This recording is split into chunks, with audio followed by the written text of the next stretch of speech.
Hello, welcome to The Knit Shift, episode 78. My name is Laura and today is Sunday, January 1st, 2017. Happy New Year, everyone. I hope you had a fantastic holiday. I spent the evening sitting on my butt knitting. After work, I did work until about 8:30. Josh and I watched The Twilight Zone, not the marathon that's on every year, but we watched it on Netflix. And we drank a bottle of wine. Josh read facts about each episode from Wikipedia. The wine might have had a little something to do with it. Thank you so much for checking out my podcast today, whether you are a new or returning viewer. I really appreciate you choosing to spend some time with me. Show notes can be found at theknitshift.com. This episode is available on iTunes and YouTube, and I am on Ravelry as Yarnstormer. I'm on Instagram as Laura Mahalski. We do have a group for the podcast over on Ravelry. If you go to the groups tab and search for The Knit Shift, you will find us. I mentioned this last week and I will mention it again today. The future of this podcast on iTunes is a little bit in flux right now, and I mentioned last week that going forward after mid-January, this podcast will likely not be available there. I currently host, to have a podcast on iTunes, I won't get into the nitty-gritty, but you have to be able to host these massive video files somewhere to get them on iTunes. YouTube does not count. It has to be directly uploaded to somewhere. And I pay quite a premium to use WordPress, $300 a year. I've only done that 1 year.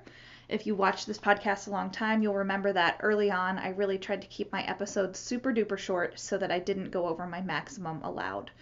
My second year of the podcast, I decided to throw caution to the wind and I threw $300 at it, and it was great because I don't have to worry about length at all, but it's not a financial commitment I'm really keen on keeping in the coming year. I'm trying to find alternatives, and I just don't know if there are any alternatives that let me continue to upload to iTunes.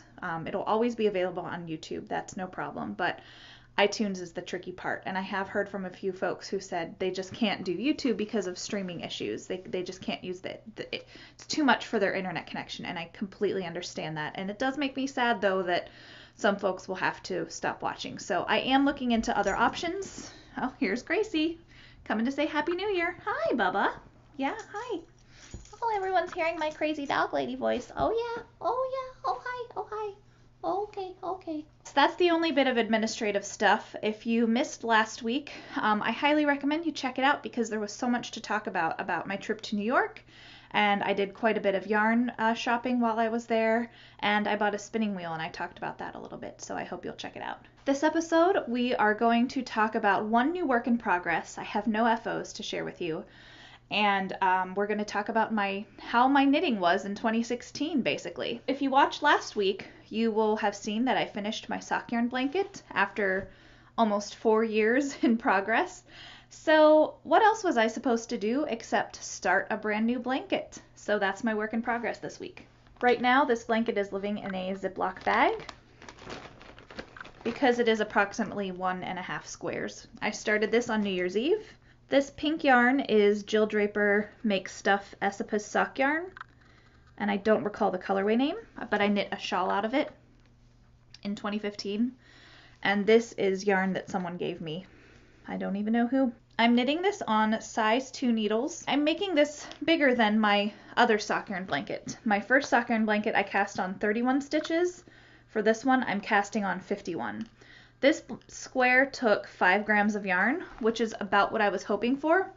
And I'm hoping, this is a pretty thin yarn, really, really tiny, thin sock yarn. This is a little bit thicker, so I'm eager to see how much yarn I will have used by the end of the square. So I do have a lot of pretty small minis, so I was hoping to end up around 5 or 6 grams. And part of me thinks, should I have gone bigger? And I think with this blanket, I will do some of those double wide blocks where, there'll just be a really massive square stuck in the middle. I do think I'll do that a little more freely. You might notice, unlike my last blanket was diamond shaped. I kept it with the points like this. This one, I'm doing squares. It ended up being, I really loved the appearance of the diamonds, but in the end, it just ended up being a little too fiddly, and I would rather just have a squared off edge, essentially. So yeah, I'm really, really pleased with this. Obviously, I haven't woven in any ends yet, but I'm already feeling quite obsessed with this. And last night before I got started on this blanket, I did a little organizing of my minis. I can't remember if I put a photo on Instagram, but I have a massive tote, like one of those plastic tote containers, like a, I don't know, 30-gallon or what have you. It's about 2 feet tall or 18 inches tall by about 2.5 feet long. It's pretty big, and it's stuffed to the gills with sock yarn leftovers. In addition to this blanket project, I'm planning another project with scrap yarn. It's one I'm not ready to talk about yet, but it involves mostly solid and semi-solid yarn. So what I did last night before I started the blanket was I separated out the solid and the semi-solid and put each, well, I'm going to insert a clip here. I did a little filming so you could see the organization. So I will just let Lara of 20 minutes ago tell you all about it. So here's my knitting chair, and I wanted to show you my setup for my minis, my little leftover yarn balls. You can, pardon the mess, you can ignore that there on the ottoman. I spent part of my New Year's organizing my leftovers. You can see there's this massive bin here with Gracie for scale, and I went through it last night and I got out all of the solid and semi-solids and organized them by color in Ziploc bags. I took a trip to Costco recently and I bought a ton of those Ziploc gallon bags, and they're perfect for yarn storage. So let's take a closer look. So I'm sitting in my yarn chair now, and right here is my bin with project bags and odds and ends. And this is a tote bag, and this is where I'm keeping all of my solid and semi-solid yarn leftovers, sock yarn specifically. We have pinks, we've got blues, greens. I have 2 bags of green actually. Red, purples. Some of these are really awesome. And they almost entirely fit in this tote bag. Moving over to the other side, I have long been storing sock yarn leftovers in this tote. I just decided last night that it was time to go through them. So I organized all of the self-striping leftovers in a single bag. These are like either opal or like right here. This is a Vesper sock yarn. Everything self-striping and self-patterning is in this. Here's the other bag of greens that I was telling you about. And this is a bag I just didn't really go through last night. This is a bag someone gave me. But everything else in here, you guys, well, minus this mitten kit right here, all of this is my multicolored sock yarn leftovers. All of these were not socks that I knit, but a vast majority of them are. A lot of these were gifts from fellow knitters all over the world who mailed me their leftovers when I first started my first blanket 4 years ago. So, oh, and these are my speckly leftovers and hand spun. I just wanted to pull these out and keep them separate. So I didn't entirely go through this because some of it is a little tangly toward the bottom, but I figured it was a good start. I really enjoyed going through the yarn last night and organizing it all in a lovely rainbow of semi-solids. And so basically what I think I'm going to do is, as I knit on this blanket, I'm going to put 4 or 5 upcoming colors for squares in here, and then just rotate them in and out, and I'll go to the giant bin and to the bags of solid and semi-solid yarns and go through and pick a few out, and then when I'm done I'll put them back, and that's basically the organizational system I'm going for. So yeah, I'm really excited to see how this blanket shapes up. I think this will definitely be a blanket for Josh and me, and we'll see if it takes me like 10 years to finish it. The last one took almost 4, and that ended up being really tiny, but I'm quite glad that these are bigger squares. I think that will help. So that's my only work in progress to share with you guys today. I did knit a little on a baby sweater, and I did knit a little on my Christmas socks, but not enough to show you much progress, so those will stay out of the picture today. I have no yarns to share with you, and I did do a little bit of spinning. After I filmed last week, I did practice with my spinning wheel a little bit. I spun commercial yarn onto bobbins and adjusted the tension, and I spun it in Scotch tension and in double drive, double band, whatever you want to call it. So I know very well how to switch between double drive and Scotch tension, and I'm finding that Scotch tension is easier to set up, and double drive is a lot more finicky because it involves a single band looped around both the bobbin and the flyer. I don't really know what I'm talking about yet, but suffice to say, I did a little bit of spinning with some BFL undyed fiber that I have, and I'm finding that I'm over twisting. The yarn is getting a little too twisted, and it's not moving onto the flyer. It's not moving onto the bobbin as fast as I think it should. And I'm not super sure how to resolve that, but I think I'm going to keep watching my Craftsy class and keep practicing, and that's all I can do to get better, practice 10-15 minutes a day and try and make sure it becomes second nature. With that, let's talk about 2016 knitting overall. I've been keeping a spreadsheet of my yardage in and yardage out over the past year, and you can see there's a column for projects I knit and yarn I bought, and it went so far as to go onto the second page. I ended up bringing in a few more skeins than projects out, which is probably to be expected for me, let's be honest. So let's talk about goals in general. A year ago, I told you that I had 4 goals for 2016. I wanted to knit for people that I haven't knit for before. I wanted to make a sweater for myself. I wanted to use more yarn than I purchased or brought in. And I had a goal for the podcast of showing you progress on long-term projects about once a month. Well, first, let's talk about what I knit in 2016. And I did a little summary, so I hope you enjoy. I like tracking this kind of thing. I had 26 finished objects in 2016. And the next numbers I'm about to tell you don't always add up because I kind of categorize them further. So these numbers are not going to add up to 26.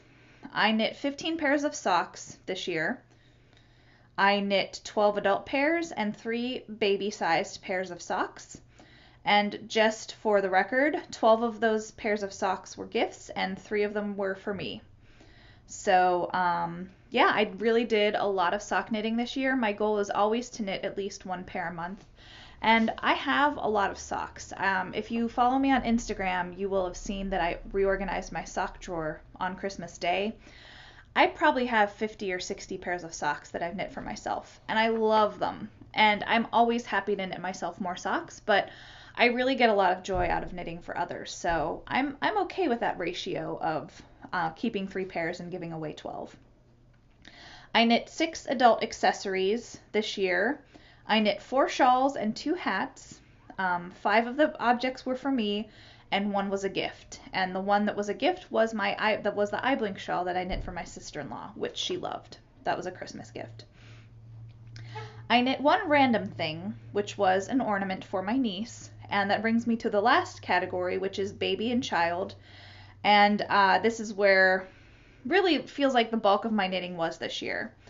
I knit 11 items for babies and children, setting aside the ornament. I knit 5 sweaters, 2 hats, 3 pairs of socks, and 1 blanket. And for my purposes, even though I knit that blanket over 4 years, the yardage counts for the year I finish it. So the yardage for the blanket will be discussed later on. But yeah, 5 sweaters. I believe 4 of them were for my niece in the end. I knit a sweater for a friend's child who turned 2. I knit her a cardigan, but the other 4 sweaters were for my niece. In fact, I even broke it down to how many things were for my niece versus other kids. So I knit 11 baby and child items. 2 of them were for other kids, and 9 of them were for my niece. So that's probably going to be the breakdown going forward. And if you're new to the podcast, my brother and sister-in-law are expecting a baby girl in March, and I've been knitting up a storm. Really, this brings me to the goal I discussed about knitting for people for whom I haven't knit before. And that definitely happened this year. I mean, my niece is the clear takeaway. When they told me about her on July 11th, I immediately started knitting. So those 9 things for my niece, I knit in the last 4.5 months of the year. So I really went hog wild on knits for the baby. So she's the biggest recipient of my knitting thus in 2016. And I always, of course, I knit my family Christmas socks. I do that every year now. But I knit a pair of socks for a friend who had always admired my socks and never got a pair. So I knit her a pair before she moved away. And perhaps the most random person I knit for whom I've never knit before, was Susan B. Anderson. I knit her a pair of socks, and when I took her class in the springtime, I brought them for her, and she was pretty surprised, actually. So if I think of it, I'll include the photo here of her and I, and she's holding the socks. So yeah, 26 FOs. I didn't crochet anything this year. I crocheted some borders on things, but I didn't have a crochet finished object. And let's talk about yardage. So of all of those projects, I was really torn on whether to include the blanket in my math because, when I count up the yardage for, like, say a sweater, like a baby sweater, if it's a 400 yard skein of yarn, I don't just say I used 400 yards because there's always some left over. So I do the math, like I weigh the yarn and I do the math so that I can say, exactly that, this shawl used exactly 330 yards of yarn, or this sweater used 305 yards, that kind of thing. So this math is pretty spot on. And of those FOs, and when you factor in the FOs and when you factor in yarn that I gave away out of my own stash or yarn that I tossed, I used about 12,149 yards of yarn this year. If you factor in the blanket, which I did, I weighed it and I did the math, the blanket used about 1,700 yards of yarn. When you factor in the blanket, I used up 13,849 yards, which is pretty good. I mean, that is 2.5 miles. Maybe my goal for next year should be 3 miles worth of yarn. I think it's 5,280 or 5,280 yards are in a mile. So perhaps my goal for 2017 will be to knit 3 miles worth of yarn. We'll see. So that brings us to the other side of the ledger, which is how much yarn did I bring in? Well, I did a little bit of yarn shopping this year. I tried to keep up with it. I did have several adventures with yarn shopping this year. In March, I went to the Pittsburgh Knit and Crochet Festival with my mom, and I meant to do the math here on how much I bought at each festival, and that was one I did not do the math on. Let me do it real quick. Pittsburgh Festival, I brought in 2,527 yards of yarn. I also went to Texas and did some yarn shopping on vacation in Texas, where I purchased 3,475 yards of yarn. That was the biggest yardage total because I bought several shawl quantities of yarn while I was in Texas, so that was the biggest yarn adventure. In October, I went to SAF, the Southeastern Animal Fiber Fair, with my girlfriends, where I bought 2,911 yards of yarn. And then I went to New York City just this month, where I purchased about 3,000 yards of yarn. When you factor in all of those adventures and the other purchases I made, I brought in 18,697 yards of yarn. So when you do the math about what I used up and tossed versus what I bought, you get a difference of 6,548 yards. So I brought in 6,500 yards more than I used up in 2016, which is a bummer. I really wanted to use more and have like a net loss in my stash. I didn't, and I'm really going to try and work toward that in 2017, you guys. I have a wonderful stash. I love it so much. It's just a matter of finding the time to knit it. So I really am going to try and watch my yarn purchases this year. And I know a lot of people say that, but I'm really going to work on it. When you factor in the blanket, however, I brought in only 4,848 yards more than I spent, more than I put out. So that's better. That's under 5,000 yards difference. So that's not too bad, really. So yeah, was there anything else to share on this spreadsheet? I don't think there was. I'm really pleased with everything I knit this year. I am excited to see what 2017 brings. I don't really have any knitting goals for 2017. Let's go back to my goals for 2016 and finish going over those. Sorry. I had a goal of knitting a sweater for myself in 2016, but that did not happen, unfortunately. Maybe I will try and accomplish that in 2017.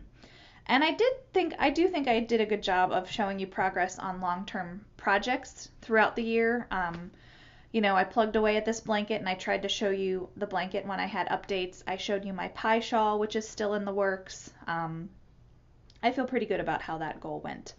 And I haven't really set any goals for 2017 yet. Like I said, I want to use more than I bring in.